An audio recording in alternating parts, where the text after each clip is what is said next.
Good morning. ધોરણ 11ના વિદ્યાર્થીઓ, ભૂગોળ વિષયમાં પ્રકરણ 5 ભૂમિખંડો અને મહાસાગરો વિશે એમની અંદર આપણે ભૂતકતી સંચલન સિદ્ધાંત વિશે અભ્યાસ કરી રહ્યા છીએ. વિશ્વની મુખ્ય ભૂતકતીઓનો આપણે એક નકશો જોઈએ. દક્ષિણ અમેરિકાની ભૂતકતી. તકતી એટલે એક શિલા એવું થાય. પછી ઉત્તર અમેરિકાની ભૂતકતી એટલે કે પૃથ્વીના જે જમીનનો ભાગ છે, આમ તો એવું કહી શકાય, પ્લેટ કહેવાય, જે નીચેનો જમીનનો ભાગ છે. આ બધું પહેલાં જે ભૂતકતીઓ છે ને બધી ભેગી હતી. અહીંયા બધા જે પહેલાં એક જ ખંડ હતો ને, ત્યારે ભૂતકતીઓ બધી ભેગી હતી. એમાંથી જે આ બધા નીચે અમુક ભાગ સરકીને દૂર દૂર ખસી ગયા છે, એટલે નીચેના ભાગને, જે નીચેની જમીન છે એટલો ભાગ છે એને ભૂતકતી કહેવાય અથવા પ્લેટ કહેવાય. પછી આફ્રિકાની ભૂતકતી, યુરેનિયસ ભૂતકતી, પછી એન્ટાર્કટિકાની ભૂતકતી, પછી પશ્ચિમ મહાસાગરના તળની ભૂતકતી, આ તળિયાનો જે નીચેનો ભાગ છે. ઉત્તર અમેરિકાની ભૂતકતી. આ બધી ભૂતકતીઓ વિશ્વની મુખ્ય ભૂતકતીઓનો એક નકશો છે. મિત્રો, તમને એવું ન સમજાય તો હજી સ્પષ્ટ કરું. ભૂતકતી એટલે કોઈ એવી વસ્તુ નથી કે જે પૃથ્વીના પેટાળનો જે ભાગ હોય, જે નીચે તળિયું હોય, એને તકતી કહે છે. એને અહીંયા તકતી કહે છે અથવા પ્લેટ પણ કહી શકાય. આ જે તકતીઓ, પ્લેટો છે, સરકીને દૂર વહી ગઈ છે. એટલે અલગ અલગ ખંડોની રચના થઈ ગઈ છે. જો ઘણીવાર એવું થાય કે આ પ્લેટો એકબીજાની નજીક ખસેડાતી હોય અથવા અહીંથી ઉપર ચડી જતી હોય, તો એના કારણે પૃથ્વીનું પેટાળ હલનચલન થાય અને એનાથી ભૂકંપ થાય. એનાથી પણ ઘણીવાર ભૂકંપો થાય છે. તો આપણે આગળ જોઈએ મિત્રો. ભૂતકતીઓ સરકે છે તેની સાબિતી નિષ્ક્રિય જ્વાળામુખીઓની પર્વત શૃંખલા છે. હવે શું કહે છે કે ભૂતકતી સરકે જ છે, એ સાચી વાત છે. એની સાબિતી કોણ આપે છે? નિષ્ક્રિય જ્વાળામુખી, કે જે જ્વાળામુખી એકવાર થઈ ગયો પછી નિષ્ક્રિય થઈ જાય છે, સક્રિય નથી રહેતો. એની જે પર્વત શૃંખલા, જે જ્વાળામુખીથી પર્વતોની શૃંખલા એટલે કે પર્વતોની હારમાળાની રચના થઈ જાય છે.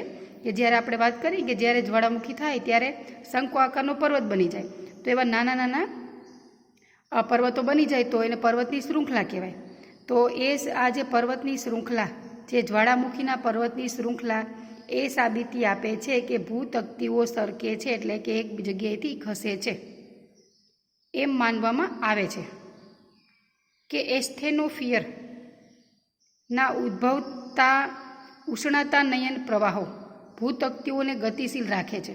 હવે જો આના વિશે આપણે કાલે વાત કરી હતી, એસ્થેનોસ્ફિયર, કે જે મેન્ટલ છે એ પૃથ્વીના ખૂબ અંદરનો ભાગ છે. એક પૃથ્વીનું પોપડું જ છે, પડ જ છે, પણ એલ્યુમિનિયમ અને રેતીનું બનેલું છે. બહુ ઊંડું છે એટલે ત્યાં ખૂબ જ ગરમી છે, અને એની ઉપર એસ્થેનોફિયર નામનું એક પડ આવેલું છે. એ જે પ્લાસ્ટિક જેવું પડ છે, અને જેમ કે દૂધ ઉપર જે મલાઈ તરતી હોય એમ એ જે ઉપર એમ તરતું એક પડ છે. તો ત્યાં જે ઉષ્ણતાનયન, આપણે અહીંયા પાછા આવીએ કે ઉષ્ણતાનયન ઉદ્ભવે છે, એટલે કે ખૂબ ગરમીના પ્રવાહો ત્યાં ઉદ્ભવે છે. એના કારણે આ ભૂતકતીને ગતિશીલ રાખે છે.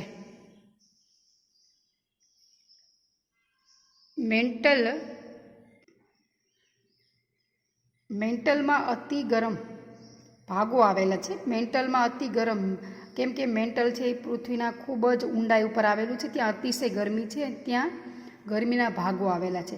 જે જ્વાળામુખીના ઉદ્ભવ સ્ત્રોતો છે, કે એને કારણે જે જ્વાળામુખીનું ઉદ્ભવ થાય છે, કારણ કે ત્યાં ખૂબ ગરમી છે, અને એ ગરમીના કારણે ત્યાં જે વરાળ બને છે, વરાળને પાણી કરતાં વધારે જગ્યા રોકે છે. જ્યારે વરાળ બહાર નીકળે છે ત્યારે મેન્ટલમાંથી મેઘમાં બહાર નીકળે છે. મિત્રો, મેઘમાં ખૂબ ખરાબ પ્રવાહી છે, પણ એને બહાર નીકળવું પણ જરૂરી છે. તો સરકતી ભૂતકતી પર આવેલા જ્વાળામુખીઓ અતિશય ગરમ કેન્દ્ર ભાગોથી દૂર હડસેલાઈ જતાં નિષ્ક્રિય જ્વાળામુખી બની જાય છે. હવે શું કહે છે કે જે સરકતી ભૂતકતી ઉપર આવેલા જ્વાળામુખી છે, કે જે ભૂતકતીઓ સરકે છે, જે પ્લેટો એક જગ્યાએથી બીજી જગ્યાએ હલનચલન કરે છે, એના ઉપર જે જ્વાળામુખીઓ આવેલા છે અતિશય ગરમ કેન્દ્ર, કે એ અતિશય ગરમ કેન્દ્રો ભાગોથી દૂર હડસેલાઈ જાય છે. કારણ કે જે જ્વાળામુખી થયો હોય અને એ પ્લેટ છે એ ત્યાંથી સરકીને બીજે વહી જાય, દૂર હડસેલાઈ જતા કે એ ભાગોથી દૂર હડસેલાઈ જાય, એટલે એ પ્લેટ છે એ દૂર વહી જાય તો જ્વાળામુખીનો જે ઉપરનો ભાગ છે એ પણ ત્યાંથી ખસી જાય, તો આ જે નિષ્ક્રિય જ્વાળામુખી બની જાય છે. એટલે પછી તે નિષ્ક્રિય જ્વાળામુખી બની જાય છે. હજુ હું તમને સમજાવું કે જ્યાં જ્વાળામુખી થાય ત્યાં અતિશય ગરમ ભાગ ઉપર જ્વાળામુખી થાય, તો એ ભાગ ઉપર જ્વાળામુખી થાય ને તો એ જ્વાળામુખી સક્રિય જ રહે, કે સતત એમાંથી જ્વાળામુખમાંથી સતત અતિશય રાખ ગરમ પ્રવાહી વાયુ સતત નીકળ્યા જ રાખે. પણ એવું થાય કે ઘણી બધી ભૂતકતીઓ સરકતી હોય, પણ એ ભૂતકતી સરકીને ત્યાંથી ખસીને આમ દૂર આવી જાય તો એ જે ભાગ ઉપર જ્વાળામુખી થયો હતો અને પહેલાં જે ભાગ ઉપર જે એ ભૂતકતી હતી ત્યાં ખૂબ ગરમી હતી, એટલે ત્યાં જ્વાળામુખીનો ઉદ્ભવ થયો, પણ ત્યાંથી ખસી ગઈ. એ ભૂતકતી ઉપરથી નીચેથી ખસી જાય એટલે એના ઉપર જે જ્વાળામુખીનું પ્રસ્ફોટ જ્વાળામુખી છે એ પણ એના ભેગું ખસી જાય, કેમ કે એ તળિયેથી નીચે ખસી જાય એટલે ઉપરનો ભાગ એની હારે હારે જતો રહે. તો પછી બીજે ભાગે વહી જાય છે તો ત્યાં એવી જમીનનો ભાગ ગરમ હોતો નથી, એટલે ત્યાં જ્વાળામુખી નિષ્ક્રિય બની જાય, એટલે પછી ત્યાં જ્વાળામુખીનું પ્રસ્ફોટન થતું નથી. કેટલાક ભૂગોળવિદો ભૂતકતીઓની સરકવાની ક્રિયા માટે ઉષ્મીનયન પ્રવાહોને કારણભૂત માનતા નથી. એમ કે ઘણા બધા ભૂગોળવિદો એવું કહે છે કે આ ગરમ પ્રવાહોને કારણે ભૂતકતી ખસતી નથી, ભૂતકતી ખસવાનું કારણ ગરમ પ્રવાહો નથી, એવા ઘણા ભૂગોળવિદો માને છે.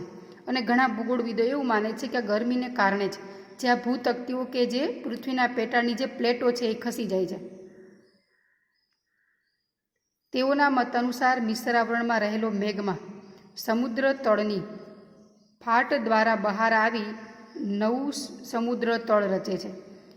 એના ઘણા એવું માને છે કે જે મિશ્રાવરણ છે ત્યાં જે મેઘમાં છે સમુદ્ર તળની ફાટ દ્વારા બહાર આવી, કે સમુદ્રના તળિયે જે ફાટ પડી હોય તિરાડ પડી હોય એના દ્વારા એ બહાર આવી અને નવું સમુદ્રનું તળિયું રચે છે.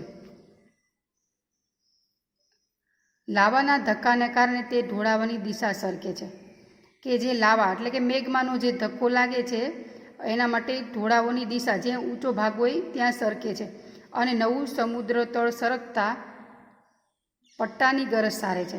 એટલે કે સમુદ્રનું તળ જે સમુદ્રનું તળિયું છે સરકે છે પણ એ પણ ખસી જાય છે, એટલે નવા નવા પટ્ટાઓ બને છે. તેના ઉપર ભૂતકતીઓ સરકતી સીડીની માફક અત્યંત મંદ ગતિથી સરકે છે, અને તેના ઉપર જે ભૂતકતીઓ આવેલી છે એ સરકે છે અને સીડીની માફક, કેમ સીડીના પગથિયા હોય ઉપર એના ઉપરને એની એવી રીતે સરકે છે અને અત્યંત મંદ એટલે કે ધીમી ગતિમાં સરકે છે. અહીંયા શું કહે છે, અમુક ભૂગોળવિદો એવું કહે છે કે પૃથ્વીનો પેટાળ ખૂબ ગરમ છે એના કારણે ભૂતકતીઓ સરકે છે, જે ગરમ ભાગ છે ત્યાંથી ભૂતકતીઓ સરકીને બીજી જગ્યાએ જતી રહે છે. તો ઘણા ભૂગોળવિદો એવું માનતા નથી. ઘણા ભૂગોળવિદો એવું કહે છે કે સમુદ્રના તળિયાની અંદર જે ફાટ પડે તિરાડો પડે છે એમાંથી જે મેઘમાં બહાર નીકળે છે, અને મેઘમાં બહાર નીકળે છે અને ઢોળાવો બાજુમાં સરકતો જાય છે, એટલે સીડી જેવા આકારનો બનાવી દે છે, અને જે સમુદ્રની અંદર મેઘમાં નીકળે છે એના કારણે ભૂતકતીઓ સરકે છે. ને એ ભૂતકતીઓ અત્યંત મંદ ગતિથી સરકે છે. ઘણા ભૂગોળવિદોનું આવું માનવું છે. ભૂતકતી વિચારધારામાં સમુદ્ર તળ પ્રસરણ અને ખંડ પ્રવહન વિચારધારાઓને એક વૈચારિક સૂત્રમાં બાંધવાનો પ્રયત્ન. અહીંયા શું કહે છે કે ભૂતકતી વિચાર અમુક જે ભૂગોળવિદો એવું માને છે કે સમુદ્ર તળ પ્રસરણને કારણે ભૂતકતી સરકે છે. ઘણા બધા વિદ્રાને એવું માને છે ખંડ પ્રવહનનો સિદ્ધાંત, એટલે કે અતિશય ગરમીને કારણે ભૂતકતીઓ સરકે છે. આ બંને વિચારધારાઓને એક સૂત્રમાં એટલે બે વિચારધારાને એક સાથે બાંધવાનો પ્રયત્ન થાય છે. ભૂમિખંડો અને મહાસાગરોની ઉત્પત્તિ અને તેના વિતરણ તથા ગિરિ નિર્માણ પ્રક્રિયાને સમજાવતી આ સૌથી વૈજ્ઞાનિક વિચારધારા છે કે ભૂમિખંડો અને મહાસાગરોની ઉત્પત્તિ કઈ રીતે થઈ, એનું વિતરણ કઈ રીતે થયું, આ ગિરિમાળાઓ પર્વતોની પ્રક્રિયા વગેરે સમજાવતો સૌથી મહત્ત્વનો એક વૈજ્ઞાનિક વિચારધારા હતો. આપણે આગળ જોયું ને ખંડ પ્રવહનનો સિદ્ધાંત અને ભૂતકતી જે સરકવાનો સિદ્ધાંત છે એના વિશે અભ્યાસ કર્યો આપણે. હવે જોઈએ ભારતીય ભૂતકતી સંચલન. વિશ્વમાં કુલ 7 મુખ્ય ભૂતકતીઓ છે. વિશ્વની અંદર આપણે અગાઉ હમણાં મેં તમને બતાવી, નકશામાં પણ જોયું અને આગળ પણ ચર્ચા કરી. વિશ્વમાં મુખ્ય 7, આમ તો ઘણી બધી ગૌણ ભૂતકતીઓ તો ઘણી છે, પણ મુખ્ય 7 છે. ભારતીય ભૂતકતી તેમાંની એક છે. ભારતના જે આપણો ભારત દેશ છે એના નીચે પણ એક તકતી છે, એટલે કે ભારત દેશ પણ એક પ્લેટની ઉપર આવેલો છે. એક પ્લેટની ઉપર ભારત દેશ પણ આવેલો છે. આ ભૂતકતી ભારતની ઉપખંડ, ઓસ્ટ્રેલિયા ખંડ, ટાસ્માનિયા, ન્યૂઝીલેન્ડ, હિન્દ મહાસાગરનું તળિયું અને પેસિફિક મહાસાગરના નૈઋત્ય વિસ્તારના તળિયામાં બનેલી છે. તો ભારતની નીચે જે ભૂતકતી આવેલી છે આ બધા ન્યૂઝીલેન્ડ મહાસાગરનું તળિયું, પેસિફિક મહાસાગરનું તળિયું, આ બધાની એક જ ભૂતકતી હોય, એક જ વિસ્તારના તળિયામાં બનેલી છે, કે એક જ વિસ્તારનું તળિયું છે એવી બનેલી છે. એટલે કે ભારતીય ભૂતકતી છે. આ બધા વસ્તુઓ ભારતની જે ભૂતકતી છે એ આ બધા એ ભૂતકતી ઉપર આ બધા વિસ્તારો મેં જોયા એ બધા આવેલા છે. ભારતીય ભૂતકતીના ઉત્તર પૂર્વ તરફ સરકવાના કારણે ભારતીય ભૂતકતી અને યુરેશિયન ભૂતકતી વચ્ચે દબાણ સર્જાય છે, કે ભારતીય ભૂતકતી અને યુરેશિયન ભૂતકતી એકબીજે સરખા હોય, અલગ અલગ દિશામાં સરકતી હોય તો બે વચ્ચે એક દબાણ જેવી પરિસ્થિતિ સર્જાય છે. તેના પરિણામે હિમાલય પર્વત શ્રેણીઓનું સર્જન થયું છે. એના કારણે જ હિમાલયના જે પર્વત છે એનું સર્જન થયું છે એવું માનવામાં આવે છે. અને આજે પણ તેમાં ભૂકંપ થાય છે.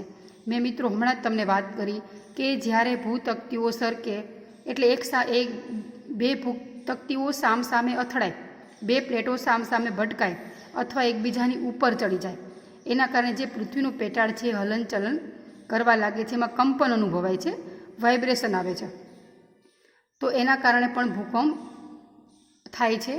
તો તેને પરિણામે આ બે તકતીઓ, યુરેશિયન ભૂતકતી અને ભારતીય ભૂતકતી, એ ઉત્તર પૂર્વમાં સરકી, એટલે કે એનું જરાક પૃથ્વીના પેટાળની અંદર કાંઈ હલનચલન થાય, એક સામસામે સરકે અથવા વિરુદ્ધ દિશામાં સરકે, તો એનાથી પૃથ્વીનું પેટાળ હલવા લાગે, તો એનાથી જે હિમાલય પર્વત શ્રેણીનું સર્જન થયું એવું માનવામાં આવે છે. અને આજે ત્યાં પણ ભૂકંપ થાય છે. એપ્રિલ 2015માં નેપાળમાં થયેલો ભૂકંપ આ જ પ્રક્રિયાનું પરિણામ હતું. નેપાળમાં 2015માં ભૂકંપ થયો એ ભૂતકતીઓ સરકવાના કારણે થયો હતો. ભારતીય ભૂતકતી આશરે 75 મિલિયન વર્ષ પહેલાં એન્ટાર્કટિકાના છૂટી પડ્યાનો અંદાજ છે, કે ભારતીય ભૂતકતી 75 મિલિયન વર્ષ પહેલાં, ખૂબ ઘણા વર્ષો પહેલાં એન્ટાર્કટિકા ભૂતકતીમાંથી છૂટી પડી એવો અંદાજ છે એવું માનવામાં આવે છે. આ ભૂતકતી અત્યાર સુધીમાં આશરે 5000 કિમી અંતર કાપ્યું હોવાનું મનાય છે, કે આ ભૂતકતી અત્યાર સુધીમાં 5000 કિમીનું અંતર કાપી નાખ્યું છે એવું માનવામાં આવે છે. ભારતીય ભૂતકતીને ઉત્તર હિમાલય પર્વત શ્રેણીઓ તથા પશ્ચિમ અને દક્ષિણના હિન્દ મહાસાગરમાં જળમગ્ન પર્વત શ્રેણીમાં આવેલી છે. ભારતીય ભૂતકતી આશરે હિમાલય પર્વત શ્રેણીઓ, પશ્ચિમ દક્ષિણ હિન્દ મહાસાગરના તળિયે એટલે કે જળમગ્ન એટલે તળિયે અને પર્વત શ્રેણીમાં આ ભારતીય ભૂતકતી આવેલી છે, કે આ બધી વસ્તુઓ તેના ઉપર, ભારત ઉપરાંત આ બધી વસ્તુઓ એના ઉપર આવેલી છે. હિન્દ મહાસાગરના તળિયે 19 ઈસ્ટ હારમાળા અને મેસ્કારેન હારમાળા આવેલી છે. આ હારમાળાઓ વૈશ્વિક જ્વાળામુખી પટ્ટાના ભાગરૂપે છે, કે આ હારમાળાઓ છે વૈશ્વિક જ્વાળામુખીના જે પટ્ટાઓ આવેલા છે એમાં આ જે હારમાળા છે ત્યાં પણ ઘણીવાર જ્વાળામુખી થાય છે, જ્વાળામુખીનો પટ્ટો જ કહી શકાય. આ જે બંને છે એ જે હિન્દ મહાસાગરના તળિયે આવેલી છે, 19 ઈસ્ટ હારમાળા અને મેસ્કારેન હારમાળા. તો વિદ્યાર્થી મિત્રો, આપણે આજે આ પ્રકરણ અહીંયા પૂરું થાય છે. આપણે ભૂમિખંડો અને મહાસાગરોના એનું ઉદ્ભવ અને એના વિતરણ વિશે આપણે આ પ્રકરણમાં જાણ્યું. વિદ્યાર્થી મિત્રો, આ પાઠ તમે સારી રીતે આ પાઠનો અભ્યાસ કરજો અને પાકો કરજો. Thank you.